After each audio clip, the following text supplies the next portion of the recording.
weird for me that I'm up here and not down there. If I wasn't in the movies, I would be sitting there dressed as someone else. So, you guys can sit down and relax. I don't need you at all. Okay. Sorry. Actually, you know what I'll do for you? Yeah. I will take the mic out there, and if you... that would be awesome. Yeah, I can do Thank that. you. So this is my first ever convention. I have no idea what people... I have no idea how to behave or what I'm meant to say. I probably will become, if I do more, I'll probably become slick and have a pitch. I know that some of the other people back there go, I love the Q&A stuff. I have like a 45-minute stand-up set. I don't have anything to talk about. But I'm guessing that there's a bit where you ask me questions and I answer. And so what I thought I'd do is I'd tell you, first of all, just avoid some of the more obvious questions and answers because I've been around for a long time and I've been asked some of them before, so I'll tell you anyway. And what qualifies me to be here, because this is a sci-fi and fantasy convention, I think, is I've been in some sci-fi and fantasy films. The sci-fi films I've been in, for those people who don't know, there are young people here, you can look them up on some streaming device and watch them. I was in Event Horizon with the lovely Sean Burton. Sean Burton, one of my oldest friends, I've not seen for a long time, he was next to me in the booth. I was in a film called Soldier, that the same director made. That's very kind of you, clearly not seen the film. Yeah. I've been in some animation sci-fi things. I'm also in Star Wars Rebels, which I haven't seen, although it's quite popular. I know, I'm sorry about that. And Armageddon, I think you could say sci-fi-ish. I don't know. Bruce Willis saving the world seems like science fiction to me. And then fantasy films, I started off as in a film, don't pretend you've seen it if you haven't. Let's have an actual, genuine survey. Only if you've seen it, clap. I was in a film called Dragonheart. Yeah! Soon have I landed in the right place. There's almost nowhere else in the world where anybody who makes a noise at that point. And then I was in Peter Pan, obviously this is a great job. And as I obviously don't need to mention, I was in the film, the Harry Potter films. I was in 6, I think, of the Harry Potter films, and then played Lucy as well. And then recently, if you want to go into fancy, I was in this series on USA called Dig about the end of days and how if certain religious extremists get their way, there'll be a world war and the Messiah will walk the earth again. I'm sorry, I know it's Texas, but that is a fantasy. Just so you know, that's not going to happen. Just so. So that's most of my fantasy and sci-fi stuff. There might be things I've forgotten. And questions like, was it fun being in the Harry Potter films? That's a different European cable version I did. But no, the Harry Potter films. Yes, it was phenomenal. Obviously, it was ridiculously fun because all the other actors in it are people I used to queue up to see. I used to line up in the rain to watch them on stage, and suddenly I was working alongside them, so it was awesome. Do you prefer playing a good guy or a bad guy? I prefer good writing because then I look good. When somebody writes something interesting, good and rich and complicated, I just turn up and say the words, people go, you're awesome, you were so rich and complicated, and it's actually some rather sad person sitting alone at home typing. They should get the credit, but I get all the credit, so don't bother about good or evil. I don't ever play any part as evil, and I think that's one of the things I bring to the table. If I'm lucky enough to choose good scripts, people like Lucy Malfoy, for instance, which is obviously most of the reason I'm at this convention, I believe him. You don't need to look around too far in modern politics to find people who are racist and working on fear and trying to appeal to people's fear, and he's a guy that is terrified of the future and is stuck in the past and obsessed with his status and ego, and I believe him. And anytime you play a villain just to try and be creepy for the audience, it doesn't work. So I was in a film, is it fantasy? I was in a film called The Patriot, which I'm trying to save the world from Mel Gibson. He's the world's greatest hero. Maybe that is a fantasy, I don't know. But he was actually a lovely guy. But I believe that guy too. My point is, he was a very nasty guy. He slaughtered women and children. If there's any children in the room, I apologize for that. I'm sure I'm going to swear in a minute because I get nervous in public and I will swear because it is clever and grown up. But anyway, in that film, I tried to win the war, and I dehumanized the enemy, and so I could slaughter kids, and funnily enough, there was more of an objection to the fact that we killed animals. Right at the beginning, I killed all of his farm animals. Shooting children's absolutely fine, but don't touch the pigs. And don't kill horses. But anyway, that for me, when I play a part that other people might describe as a villain, I have to find something I think is realistic and truthful about it, and then I feel comfortable doing it. So no part ever feels like a villain to me. In fact, I did a part, this is really not sci-fi fancy, I did a series called Brotherhood that I suspect very few have seen on Showtime. That's not true, you know. I know, it's fine. And it's based loosely on the Bulger brothers, and it was set in New England, and one of them was a criminal, big-time FBI wanted criminal, and the other one was a politician, but the criminal had maybe a bit more of a moral code than the politician. That was the kind of premise of the thing. A little bit of fantasy, since it's based on Whitey Bulger, and I don't think he's going to win Humanitarian of the Year awards, but still, I found something that I thought was truthful and believable. So that's what I look for in scripts, and that's what I think works. The reason people love fantasy and love sci-fi things is we see our own life played out, but with the dilemmas that we recognize and the morals that we recognize. So, I hope that I don't get too indiscreet and say anything that will make me end up being sued or pilloried or unemployable, but I thought I'd throw it open to you to ask something other than, was it fun, and how did you get the job? You know, people sometimes come up with interesting stories for how to get the job. They're always lying. It starts with a phone call from an agent who's sitting with a headset on in an office, wishing they had a more expensive suit, and then you read the script, you go and meet someone to get the job. That's the most exciting version of that story. That's how it happens. Actually, with Harry Potter, it was slightly different, just for once, in that I went into audition for Gilderoy Lockhart, which is the part I really wanted. Yeah. I went in, and I'd done The Patriot, which was quite successful, and I went in to meet them for Gilderoy Lockhart, and I was in the room, and Chris Columbus said, would you mind taking a look at Lucius Malfoy as well? And I said, well, I mean, because I fancied Gilderoy Lockhart, it was a great part, it was a good show off, and very different from what I'd done, and I thought, oh, not another villain. I went outside the room and I looked and I thought, I don't want this. I'm going to go inside, I'm going to say, no, I don't want to, with respect. But anyway, I was embarrassed to do that, so I went in, I did read Lucius Malfoy, and then I found they'd offered it to me, and I just felt very, very disappointed because I knew that Gilderoy Lockhart was a much better part. Boy, was I wrong. What an idiot, thank God I didn't follow my instincts, and I ended up being Lucius Malfoy for a decade, which was tremendous fun. So. Has there ever been a part that you walked away from where you said, oh, I regret that? Oh my God, the career of parts I turned down is so much more impressive than the ones I did. You can't share. You can't say, you can't ever tell, but there are numbers of the occasional film, but mostly there are some gigantic global smash television hits that I thought, that's not going to work. What are you, idiots? No one's going to watch that. And they've gone on to win every award under the sun. But you know, I don't know if it's true. I'm going to turn this into a therapy session now. I'm going to turn it into Tony Robbins here. But for me as an actor, I can wake up in the morning, and if I'm not careful, I can wake up thinking, why aren't I that guy? Why aren't I in that movie, in that series? Or I can wake up going, I'm the luckiest person in the world. I get to pretend to be cooler, tougher, sexier than I am living these extraordinary adventures, and I'm really just some schlub who forgets to take the garbage out. So that, you know, it's all to do with what attitude you bring when you get out of bed. So I hope I don't turn into one of those guys sitting in a bar watching TV going, that could have been me. I was offered that part. You know, and the bus goes by, that could have been me on that bus. I'm pretty lucky I get to do some pretty great things. So, meanwhile, back at the farm, you are the people who are really important, so who's got any questions? Just the one person. When are you going to stop talking? I'm hungry. Is that a question? Is there any role that you would love to play, you know, like James Bond or something like that? Well, James Bond... You are awfully sexy, so... That's very, very kind of you. It's clearly bad lighting up here.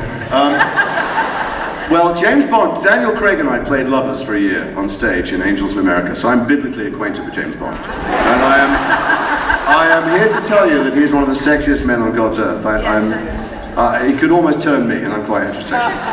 So he's the perfect Bond, and has made them about $12 billion a minute, so I'm sure they're not looking for a new one. But the truth is that I'm not much for the classics. I don't really like doing revivals of plays, and there's no point looking at things that already exist and going, I wish I was that, or what it would be like if I played that. It's always about the next thing, and I try not to live in the past. One of the odd things for me about being here is I'm signing photographs of things I did sometimes 5, 10, 15, 20 years ago, whatever it is, and I'm going, I thought I was old then, look at me, I got skin like a baby's bottom. But the truth is I don't look backwards, I look forward to the next thing. So I just finished Dig, which is great, and in a couple of weeks I'm going to Australia to do a film, and I'm going to Tanzania, which will be an experience, and And I don't know what comes next, so you know, somebody somewhere is writing the thing I'd like to do next. So I try not to covet other people's work or wives or money. I think that's the best way to get out of bed and have a healthy day. Question over here. Hey Steph. Hi. So if you said that you used to work on, if you could cosplay as anybody, who would you want to cosplay? Oh, well, I was thinking actually, there's a whole bunch of stuff here that I haven't seen. All I've seen is people sitting there signing pictures. I know there's a whole bunch of other really weird shit going on in this place that I would really love to go and see. So I might get a mask and walk around. Somebody said, why don't you get a mask of Lucius Malfoy and put it on? No one will think it's you underneath. It's clever, right? I remember reading the Lord of the Rings scripts while I was doing the Patreon. And being sent the Lord of the Rings and going, this is insane, no one's gonna watch this. It's just, you can't even make out who, again I'm turning back to page 1 going, which one is an orc and an elf and whether, you know, yeah, I know, it just seemed like the most terrible idea to me. Clearly I've got the Midas touch when it comes to scripts. I always fancied being Gandalf, because when I heard they were doing The Hobbit, I'm not very good as a mimic, but when I was at drama school, my voice teacher, dialect coach, used to come up to me and go, is this the face that launched 1,000 ships? And I thought she was making fun of the way I did what I thought was posh voices, but what she was actually trying to tell me is that you sound like Ian McKellen all the time. So I thought, when they were redoing the Hobbits, maybe I could play young Gandalf, because I'm possibly, one of the things that happens is I'm from up north, which I can cover up quite well with a kind of overlayering of accent. And that's quite passable, Ian McKellen. And it turned out that bastard wanted to play Gandalf in the other 3 films as well. So if one day he gets laryngitis or is not available, and he's doing an X-Men film, I wouldn't mind dressing up as Gandalf. All right, we have another one over here. You know how you said that you thought it would be better to play Gilderoy Lockhart. Yeah. Gilderoy Lockhart than Lucius Malfoy? Why'd you change your mind? Well, it wasn't up to me. They changed their mind about me. That I went in there to do that. I think maybe they'd already met the man who played Gilderoy Lockhart, who was very, very good, Ken Branagh. And maybe he just wanted to not let me leave feeling bad about myself. I don't know how it happened. I think that I remember sitting next to Ken Branagh in the makeup chair one day when we'd already been shooting for a bit, and he said, "How's it going, love?" And I said, I don't know, I feel like I'm a bit over the top, quite frankly. I'm doing such a big performance. He went, "Look up, you'll see the soles of my shoes." So it wasn't as it was mine. Although what I did do, I apologise when it was read this. I have said it in interviews, but it is true. Is that when the day that I went in to do the first look-see for Lucius Malfoy, try on the costumes and all the stuff, they showed me the drawings, and he was in a pinstripe suit with hair like this. And I thought, you're kidding me? I'm a wizard. Surely once in my life I play a wizard, I can dress like a wizard or do something fun. So I said to the makeup lady, I said, "Can I have a wig?" And she went, "What for?" And I said, "Well, can I have like long blonde hair? Like my son has blonde hair." She said, "Well, they've got you with salt and pepper hair." I said, "No, but I'd like to try a wig." And she went, She got this like $5, gas station wig off the shelf. And then I went into the costumes and had these pinstripe suits, like a businessman suit. And I said, I'd really like to try, if we have some time, some much more fur and ermine and kind of aristocratic robes. And she went, "Well, the director's already seen this. In fact, I think they might have done the design for the video game." And I went, "Well, I'd really like to try something of mine." So they took like a curtain down. I put like a velvet curtain around me. And we went down to the set, and they were actually shooting the pixie scene, the Gilderoy Lockhart pixie scene. And I go down, and Chris Columbus was there, and the costume lady turned around, she went, "Chris, to have Jason for a quick look." And he looked right past me, he went, "Where?" And they said, she goes, "This is Jason." He went, what's going on? What's happening? I said, "Well, I thought he'd have a wig, because I don't think he'd cut his hair like a muggle. Why would he want to dress like a muggle? He hates muggles." And I thought he'd dress in the robes that his family had dressed in for hundreds of years. He went, "Okay. Anything else?" And I said, "Well, I was thinking I'd have a cane." He goes, do you have a bad leg?" And I said, no, I thought that maybe I could take my wand out of my cane." And he went, "Well, no, the wands kind of just appear out of your sleeves, and they just like magically appear." I said, "I know, but I thought mine could..." made it come out the cane, you know. And he went, and Daniel said, I think that sounds really cool.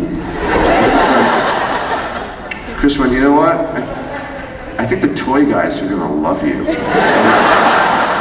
And they did. The toy guys have sold 12 billion canes. Not that I make any money from it, there we go. But it's nice to see them around the place. And that's how Lucius Malfoy ended up looking like he did. And then when I first got to set,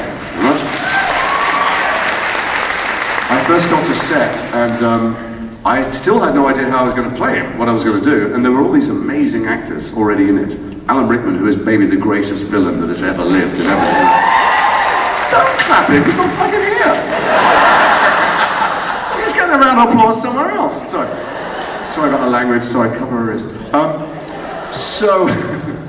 You know, I got there, Alan Rickman, who is just a genius villain. There'd already been a genius villain in Die Hard and in, you know, Robin Hood, and there was genius in Harry Potter 1. I thought, what? How am I going to play this part? What am I going to do?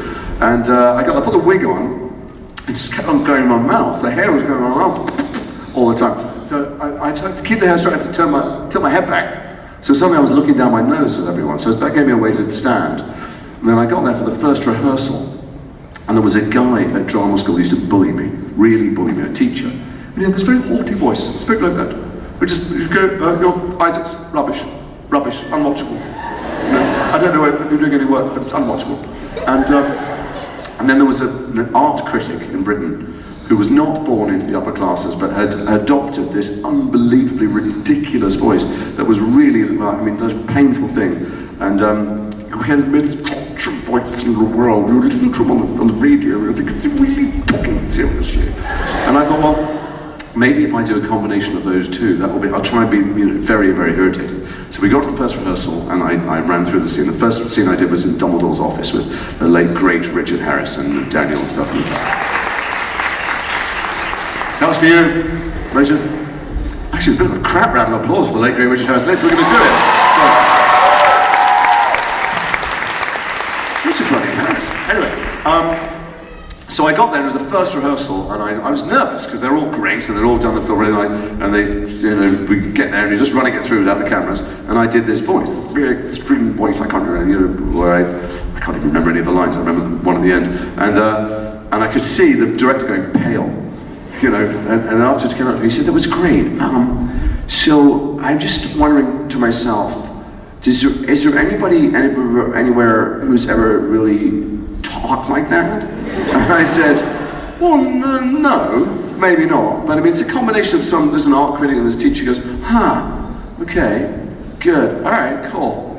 We'll be a couple hours lighting the set, and I go back to my dressing room, and I knock on the door from the producer, David Heyman. He came to me and he goes, hello, Jay. I knew him a bit socially. He goes, hey, Jason, how's it going? Good. He goes, I was just talking to Chris, and he's a little bit worried about the voice. What is the voice? I said, it was a kind of cross between Brian Sewell, and he knew who that was as an art critic, and a teacher at school who went, shit, really? Is that gonna work? And I said, well, I think so. And he goes, okay, well, let's see. So I went out to the set, and when we went out to the set, and we run through we actually do it on camera, and I do the voice, and then I could see them look at each other by the monitor. All this kind of, you know, miming going on. And again, Chris came over and he said, I don't know about the voice. And Daniel again said, I think it's really cool. I think people would be doing that. People would be doing that voice in playgrounds everywhere. It's really annoying. And so he let me go with it, although every time we did a take, he'd come up afterwards. He's an incredibly nice man. And he'd go, that was wonderful, that was great.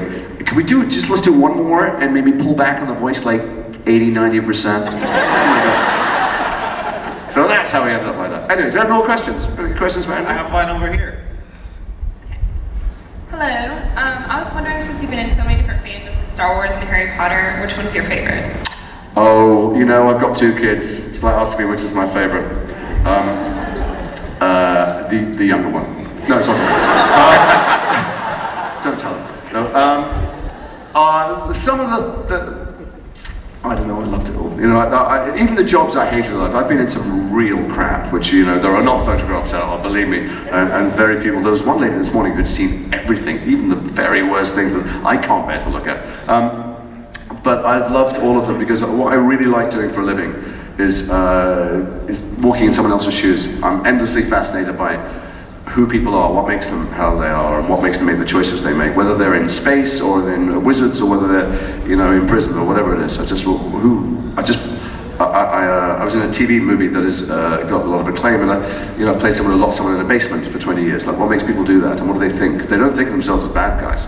Nobody thinks themselves as bad guys. So I'm just endlessly fascinated with people, and if I'm lucky enough to get scripts that seem like they're people, even in amazing situations, then I enjoy. There's something to enjoy out of it. So I don't have any favorites, but there's parts that have completely taken me over. I've not been able to think about anything else. I dream about them.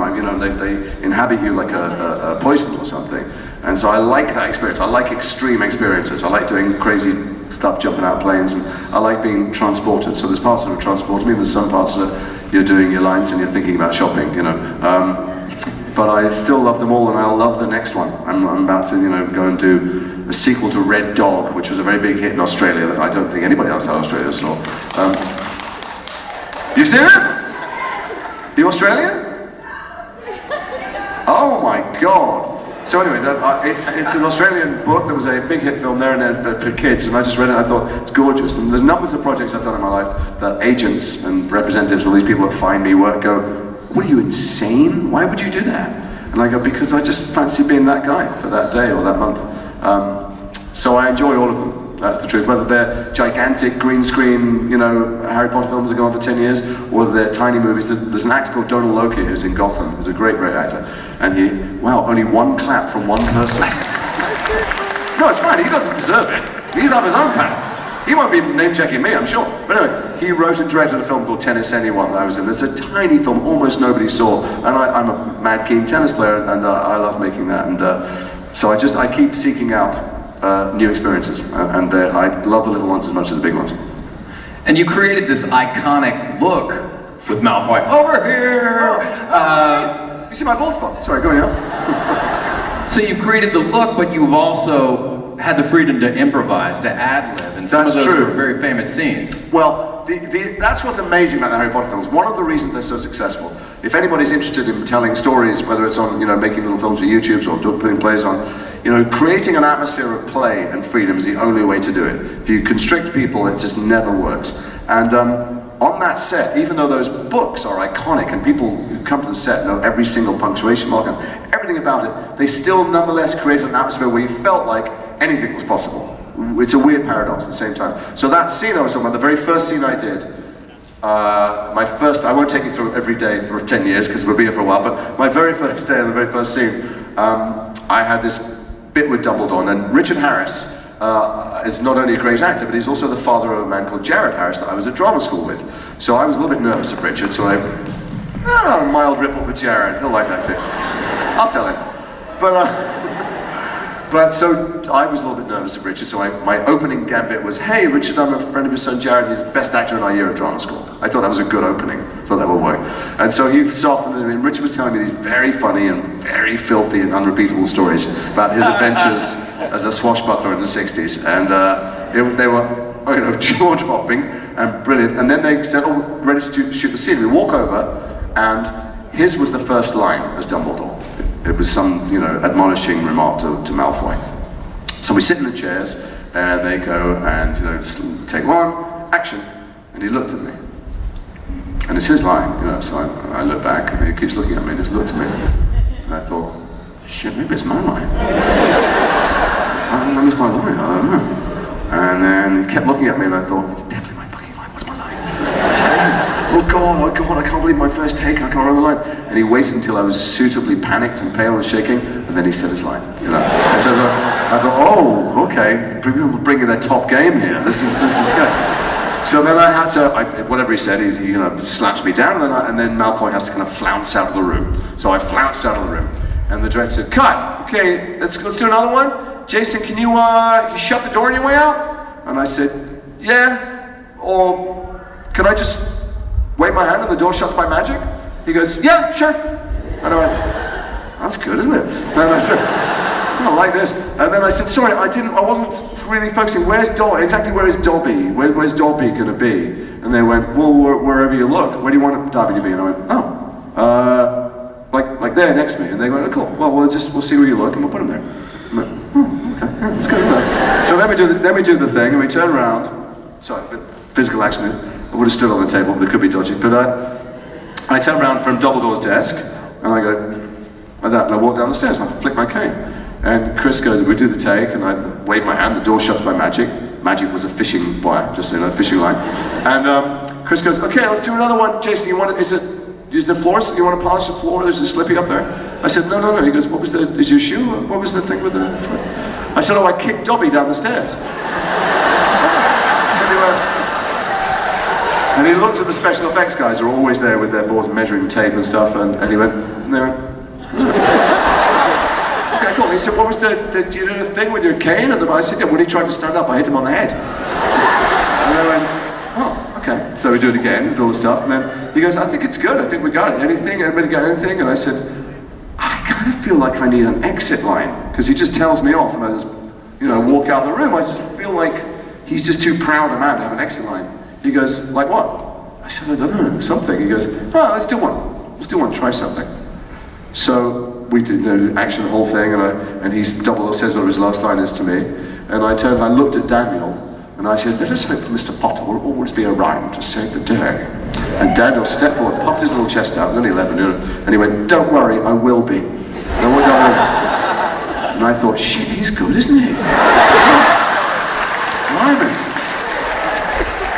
And it stayed in the film, but then that's the atmosphere that he created throughout all of it for everybody. And so there are things you think must be in the book because they seem so organic to it, but actually that's what a great director does. He both directs, takes control of everything, but allows you to play. And that was in many ways my favorite scene, my favorite moment, because it's not like other acting, and it's not like another world, because most things you do, most things I do, and anybody who stands up here and does, there's an undercurrent of fear. Like, is anybody ever going to watch this thing?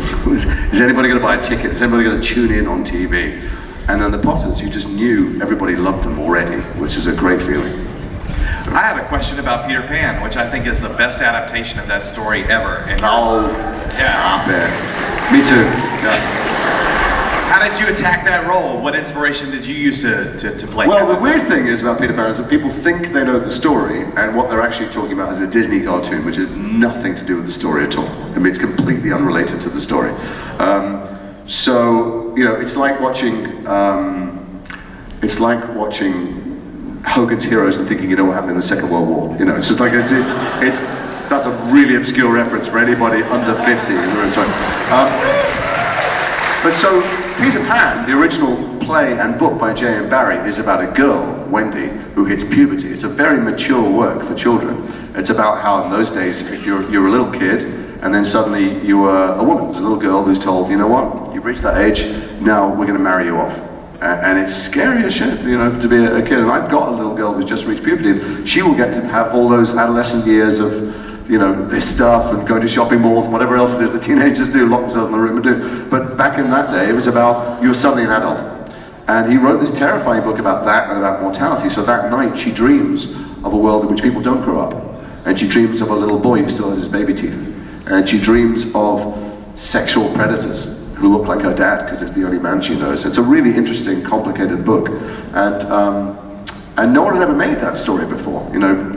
Disney made a very sweet little cartoon. So all I did was read the book and the brilliant script from P.J. Hogan, who's I think a genius in many ways. He was a genius like Kubrick. We did 121 takes once of a teddy bear landing on top of a cupboard. That's insane. But I thought he produced a fabulous work. The shame of it is for him, because I think he's an amazing filmmaker. The film was not successful when it came out. It was very successful on DVD now and streamed, and it's a great film if you haven't seen it. It's a great film for people on the edge of adulthood, particularly young girls. But it wasn't successful, partly because we came out opposite Lord of the Rings, I think, and which was slightly more popular for families. There you go. But no, I thought it was, that for me that was a reminder, if I ever needed one. Follow good work, find interesting stories and talented filmmakers, and it doesn't matter whether the rest of the world thinks they're great or not. If you follow your guts and something really talks to you, then do that, and that's what I've continued to do. That's what I always try and do. Any other questions? Oh. I see hands everywhere. That's me. My question is over here. It's weird, I thought you were here, then I realized that's a speaker. I could probably fit in the speaker. Hi. My question is you've played a soldier, and you're in Texas, which is the home of some of the biggest military Barbecue. Oh, bases. that's right, Yeah, everything in Texas is big except me. And I was just wondering if while you were here, you were planning on visiting any of the soldiers. Well, I wish I had more time to do it. I played a lot of soldiers actually. I played a British parachute regiment soldier, and my first experience I had with PTSD, and I met some amazing SAS guys and parachute regiment soldiers who've been in the Falklands, and it's been my great, I don't sound like PSA, but it's been my great privilege to play soldiers a lot of times. I went and trained with the Rangers at Fort Benning for Black Hawk Down, and the older actors who were actually my age, who played Delta Force, got to go to Fort Bragg, and we were in barracks. We were getting up at 5 in the morning, drenched in rain, we were marching everywhere, and I was in my mid-30s, and I had to train all these other actors who were in their 20s. They put me in charge, and my peers, meanwhile, were getting out of bed at 9 in the morning, and the other Delta guys are going, let's go blow some shit up. Yeah, let's go to Kill House. I was like marching and carrying stretchers. But it's been my great privilege to work with them, and I did a film called Green Zone as well, in which all of the other actors in my unit, it's not even, actually, your hands didn't actually meet to clap there. I think maybe we were touching a leg. But anyway, I met some amazing guys from the Marine Recon unit and the Delta Force guys. So I spent a lot of time with American soldiers who were fantastically impressive individuals. And so I think I'm done. On that front, I don't need to spend any more time on barracks anyway. They're not that much fun. I've done that stuff. I love hanging out with soldiers. I think that one of the great untold stories, we've all seen American Sniper. Well, a lot of people saw that great film, American Sniper. But there's a lot of people coming back who are not as manifestly damaged, having that much difficulty. But I think it is an almost impossible thing to ask of a human being to come from a theatre of war and come back to shopping malls and an ordinary domestic life and expect that not to be a long, long period of adjustment, and we all have to adjust to that as people come back amongst us. And it's tough. It's very tough for the families. I did some work with Blue Star Families, who I think are an amazing group.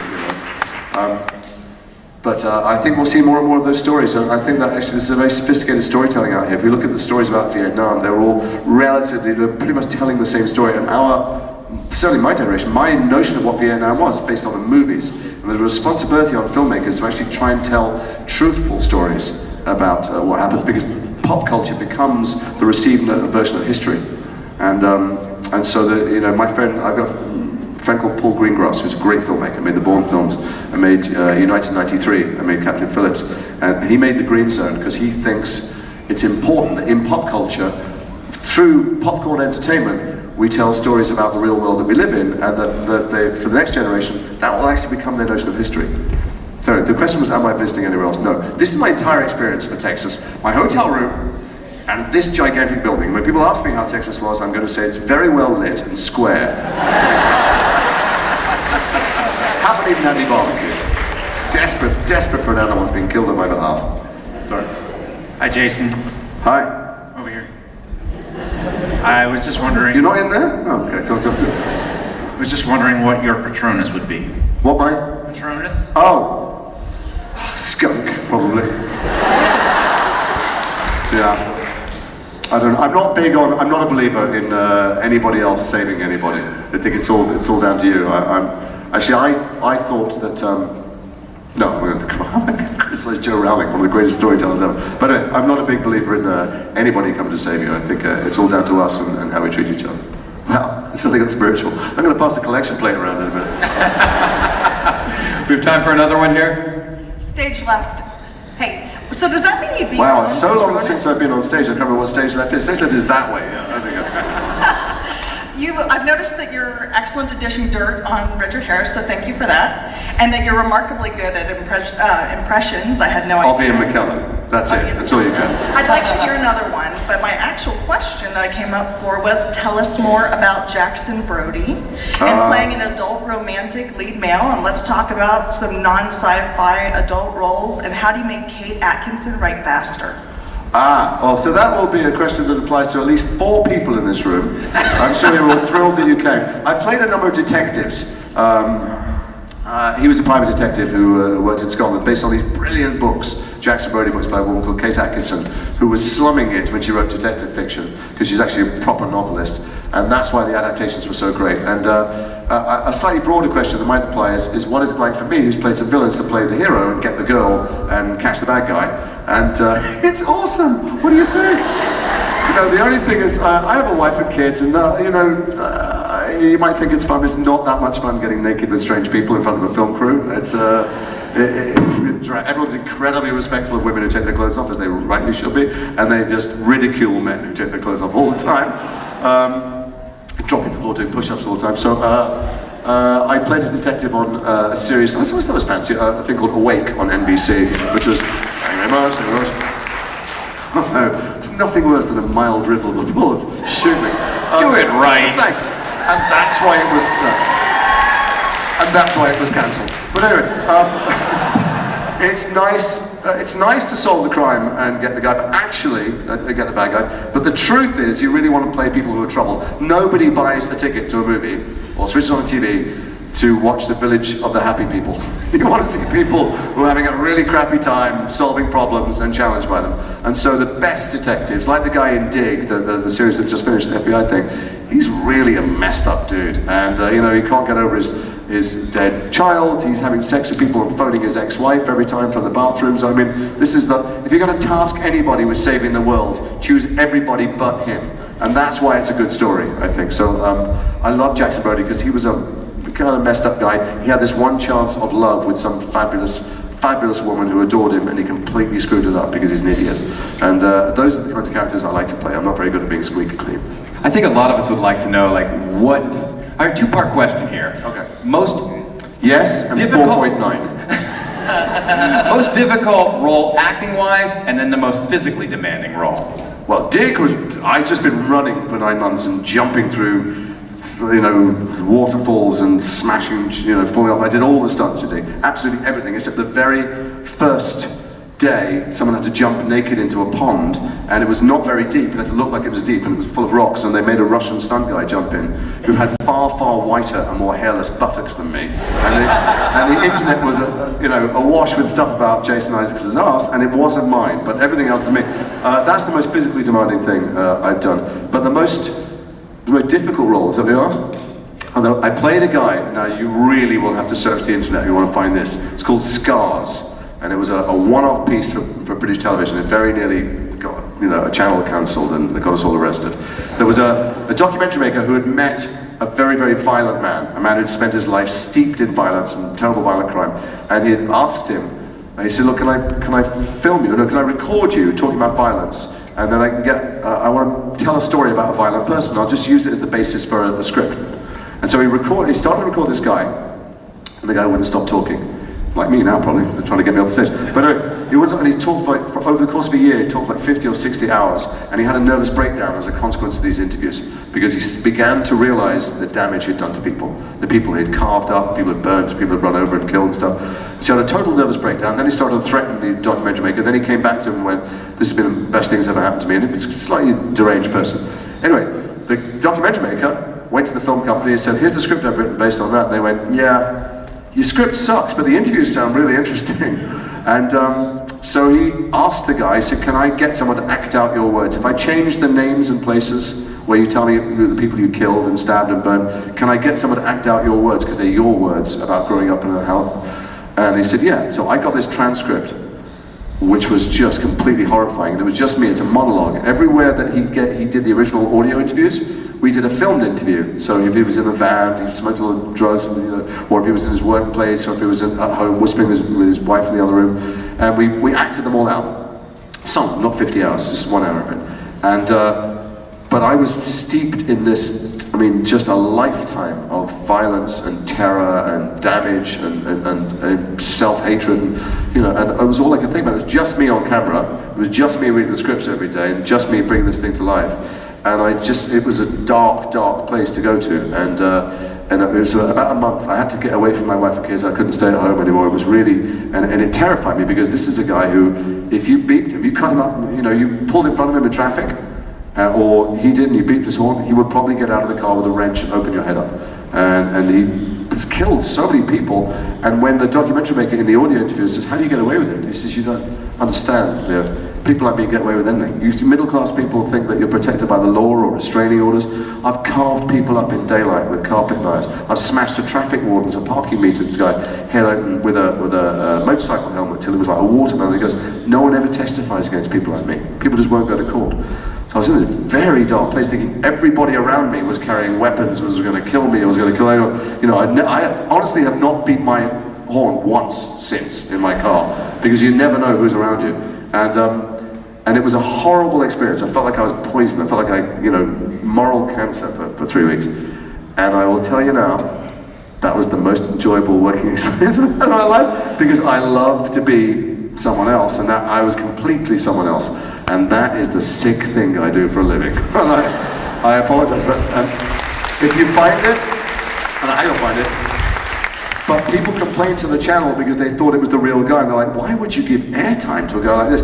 And at the end, in the thing, he said, you should know that there are millions of people out there like me, so be careful how you deal with other people. And I made me want to move to a biodome in New Zealand and get my kids away from the world. But luckily, the world is not full of people like that, it's full of people like you and me, so it's good. I know you haven't seen the episodes yet, but I do want to let you know that Star Wars Rebels is the best Star Wars of anything in a long time. Thank God for that. Yeah, it's fantastic. So when those scripts came across your desk, how did you react to that role? I didn't think much about it. I went down to a place in the valley. I thought, do I want to do this? Oh, it's like an hour's drive away. And I honestly had not begun to process what an enormous thing the Star Wars universe is, and how many people are in love with it, what it means. I'd watched the movies and loved them. I didn't like the second 3 movies anywhere near as much, mostly because I knew the actors. So, you know, what I love when I watch movies or television is believing the story completely. If I've met the person, or I've seen them with their pants down, or vomiting in the street, or whatever, I was at their wedding, I'm unlikely to believe them as a Sith, you know. So I didn't buy the second 3. I bought the first 3, you know, enormously. And so I had left the Star Wars universe. I was a mad fan when I was a kid. But so I got these things. I thought, I don't know, what is this? A cartoon? I don't, you know. And I went down there, and the actors, you know, Freddie Prinze Jr. was there, and all the other actors were there. But I hadn't seen any of the artwork. I didn't know who was going to watch it. Didn't know where it was going to be on. And I recorded a couple of times. In fact, I remember they had a putting machine in the thing, and I was putting all the time. They went, Jason, we can hear you putting. It's not on the recording. Oh, sorry. And all I wanted to do was find a voice that was not. Sometimes people hire me to do what I've done before. They go, oh, that's the guy who was Lucius Malfoy, or, you know, he was in The Patriot, or he's Captain Hook or something. And I thought, well, I don't want to do the same thing. So I tried. I remember thinking, now what the bloody hell am I going to do? I'm running out of villains' voices. And so I thought, what about James Mason? He always scared me. James Mason, that kind of straight, a voice of kind of blurred one word into the next. And so I thought I would try and give the Inquisitor a flavour of James Mason without anyone noticing, because they go, he's doing something weird, what's that? So I recorded it, and there was only a few sessions, and then all of a sudden the internet started to light up, and I thought, I should have taken that thing seriously. People are really watching this stuff. And now it turns out it's this global phenomenon, and apparently I didn't do too crappy a job, which is good, because I wasn't concentrating that hard, I'll be honest with you. And then on the last day, they showed me the artwork and the lightsaber, and I went,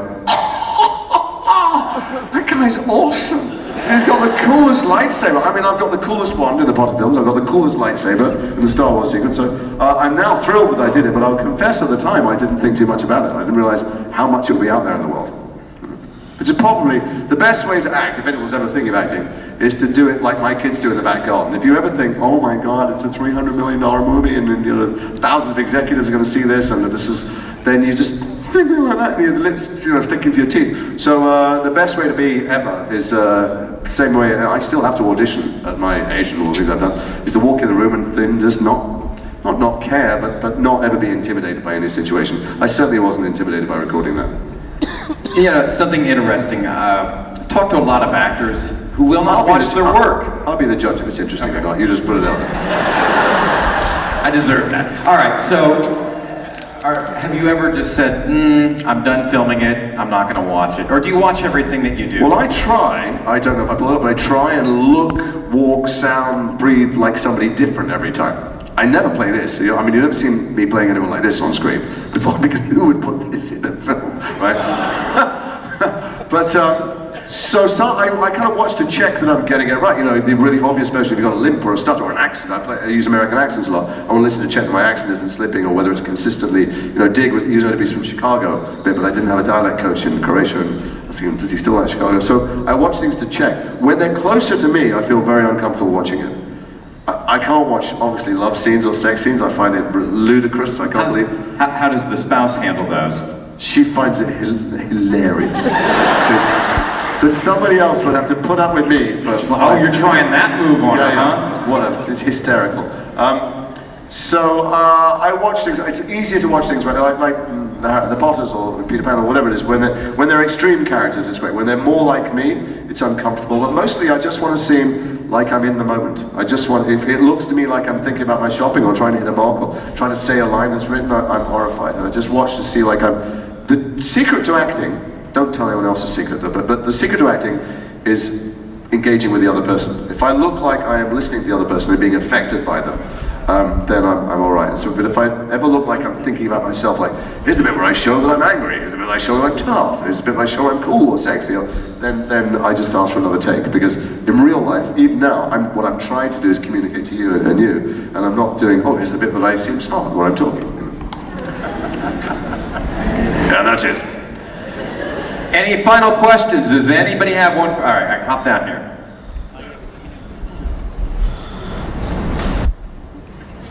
Okay, tiny human on the floor.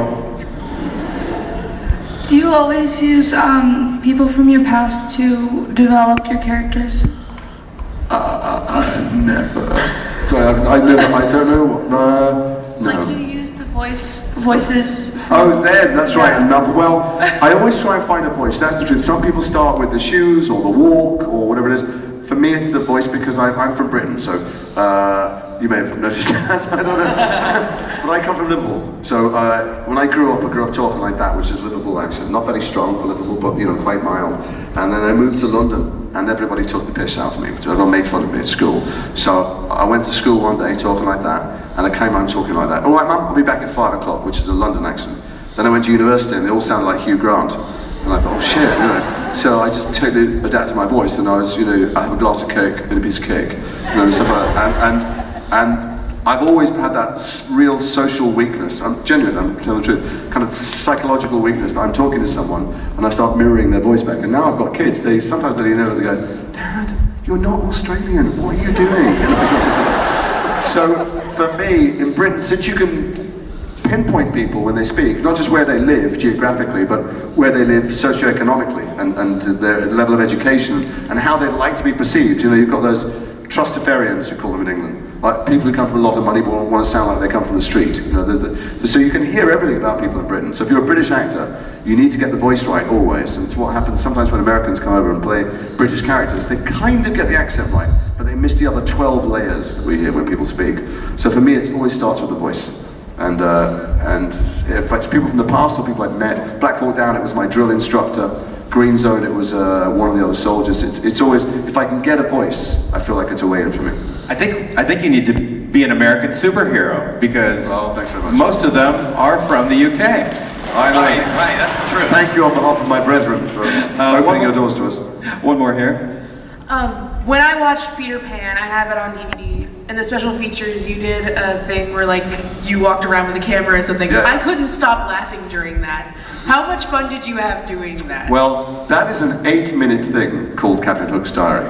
I gave them 12 hours of obscene, defamatory, slanderous material from which there would be both lawsuits and suicides. So I had a lot of fun, but I filmed some spectacularly bad behavior. There were some really outrageous things going on. It was a 14-month shoot.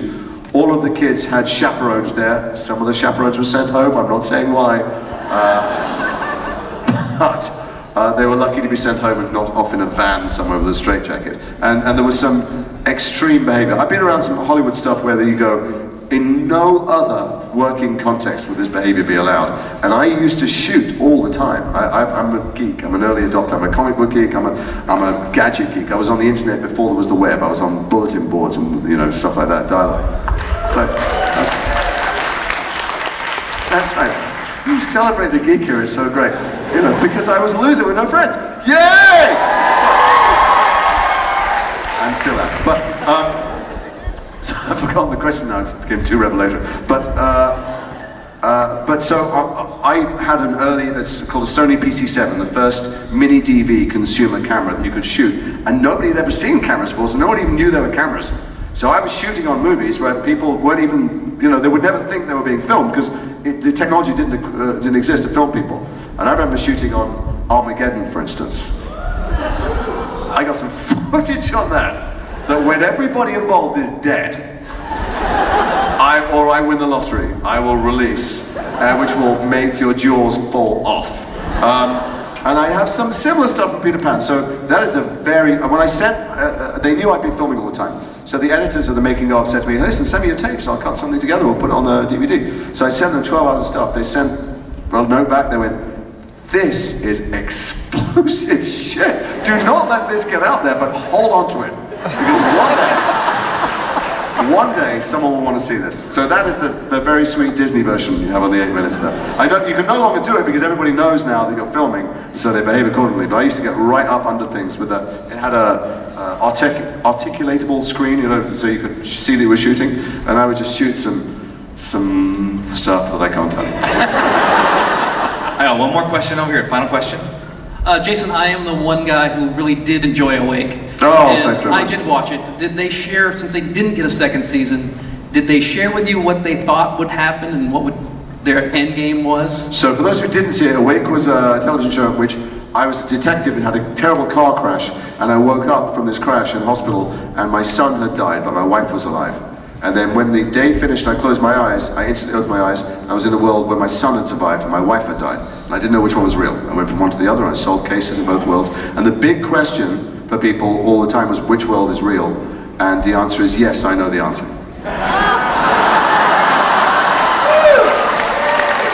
Are you taking that to the grave with those DVDs?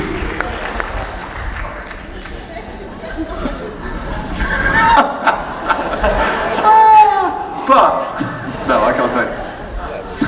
Can't tell you they'll find me and kill me.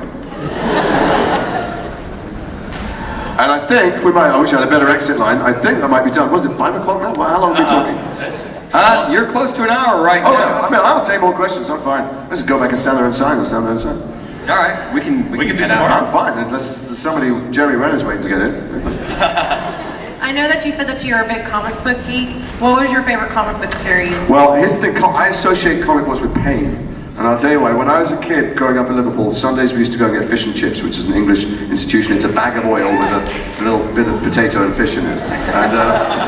And we would go to get fish and chips, and while I was cooking, next door was a newsagent, a store that sold second-hand comic books. They had boxes of second-hand comic books, and I used to buy all Spider-Man stuff, but I also used to buy, I love Daredevil. I was a huge Daredevil fan, and Green Lantern fan, and which went back into, these are the not first editions, it was the late 60s, but the early to the first editions, and everything, all the DC and Marvel comics, used to grab whatever I could get because they were second-hand, and I never got them in sequence because it was whatever was in the second-hand box. So I'd be like episode 1 of this, and then number 24, and then next week be number 12, and I'm like trying to put this shit together, work out, the stories was confusing enough, but I loved, I think if I had to pick one, it was Daredevil, because Daredevil was an ordinary guy who taught himself these skills. That was always my favorite. Yeah. Superman, I thought, Superman can do anything. What's the point in that? There's no limitation, no parameters on it, apart from green kryptonite. Like whoever comes across green kryptonite, And Spider-Man had an edge because he was bit, but Daredevil taught himself, and like that guy who really exists in America, the guy who clicks with sonar, the blind guy who has schools teaching other people, who's an amazing man. He taught himself those skills, and of course I would walk around with 2 walking sticks and try and do that stuff and just break things. So I love it. But what I remember, I'm being absolutely honest now, I remember we'd bring the bag, and we would sit, and my family spent our whole life watching TV. It's funny because when you have an English accent, people think you're educated and you're well read and stuff. No, I watched TV my whole life with my family. We were in one room, always the smallest room in the house. They'd saved the nicest room for best. I know what best was, when the Queen was going to come and visit or something like. Nobody ever went in there, had plastic on the furniture. We'd cram ourselves in a small room. We'd all sit around and argue about what we were going to watch, with pre-remote control probably. But Sunday afternoon, Hogan's Heroes was on. And that was kind of family viewing. And that's why I mentioned it before. They'd be sitting, watching it, and I would be reading comic books, eating fish and chips, which have a lot of salt and vinegar on them. but I'd always cut my fingers on the comic books. I'd cut my fingers on the edge. They were well printed, they were good paper, and I'd get paper cuts and I'd get salt in them. So for me, I have this unbelievably physical memory of reading comic books that they cut you and they sting you. And it felt to me like, you know, I felt the pain. I felt Spider-Man's pain. I felt Bruce Wayne's loneliness. You know, I felt Daredevil's blindness because they were actually like stinging me. And that's a physical memory I have of comics. Weird. Hello, Draco. Hello. Draco. My question actually had to do with, I guess, have you always known you wanted to be an actor? Was there like a revelation moment, or was there something else you wanted to do before you got into acting? Well, that's a good question. Thank you for that, because I know it sounds like a joke, but I still don't know what I want to do when I grow up. You know, and I went to study law at university, and I was very much like, I suspect many people here, I guess, the cliche is true of people who are into comics and stuff, that I just felt like I didn't really belong anywhere. And I was in a crowd. I could always fake like I belonged. I was always able to kind of put forward some kind of confident air and braggadocio, but these were all very upper class people who came from a lot of money, and it wasn't my world. And you know, I come from a world where we all watch TV and they all have been hunting or I don't know what, but I just didn't belong anywhere. And I faked that accent, and I drank a lot because they were all drinking a lot, and I wandered around the student union building, the freshman building, where they were taking money off gullible freshmen to join clubs that would then disappear forever. But there was a sign saying, "Can you do a northern accent?" And I thought, well, I can do that because I'm from Liverpool. I've hidden it for years, but I can. And I went and I auditioned for a play, and I got a part of this play, and suddenly there was somewhere to go every day where I didn't have to pretend to be someone else. Which is a weird thing to say, because of course that's exactly what you do in a rehearsal room, but I was somewhere where I didn't have to pretend to be posh, I didn't have to be, you know, and it didn't matter what background you brought to the room, and there was an intimacy. I mean, I've never, you know, I've been married, thankfully, for decades and decades, because I've never known how to chat to the opposite sex. I've never known what a move is. I don't even know how to make new friends, but I have lots of friends, because acting is a world where you're instantly intimate with people. It takes a village. It could have been the sailing club, or whatever it was, you know, macrame, I don't know, anything, tennis, but because it's acting, we're in there in a room discussing why people behave how they do, and I loved it. And we did plays, and we took the Edinburgh Festival, and when it was time to leave college, some of my contemporaries were applying for drama school, which I thought was just insane, surreal, you know, arrogance, because I played a little bit of soccer, but I wasn't going to write to Liverpool and Manchester United, see if they, you know, I'm like, what are they, nuts? But it was £10 to audition for drama school, and I'm quite competitive, and it was a day out in London, so I auditioned for drama school, and when I got in, I thought, well, if I did that for another 3 years, I won't have to grow up and join the real world and get a job. And so I did that, and then I thought, let me see if I can ever get one job in the theatre somewhere, because I've done all, then I'll grow up and do something, I don't know what, the thing that people do in suits, you know. And I got a job in the theatre, and I thought, I would like to be on television just once, you know, just once. And I got a small part time, and I thought, I wonder if I'd ever get a big part in something. Would I ever get a big part in something? And here I am, 30 years later, I don't know. I don't know what happened, so no, I wasn't. But I think your generation, nobody knows what jobs are going to exist in the future now. So just follow your heart, follow your passion, and you become obsessed with things. I had a friend recently whose kid was at a very progressive school in Los Angeles. I said, how's he doing at the school? He went, just spent 3 weeks at Snapchat. They wrote to me and they said he's the smartest kid they've ever seen, and they offered him a job. He wants to leave school early. I said, that sounds good. He went, yeah, I'm going to school this afternoon. They're going to expel him. He's failing everything. So, you know, who knows? I still don't know what I'm going to do, but I get to pretend to be other people, and other people's jobs seem really interesting to me, like cops and astronauts and wizards. That seems cool.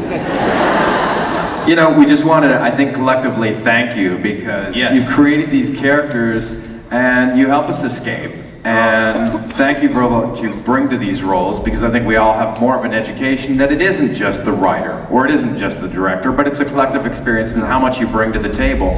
So I would like to thank you, and on behalf of Houston, a big round of applause for Jason.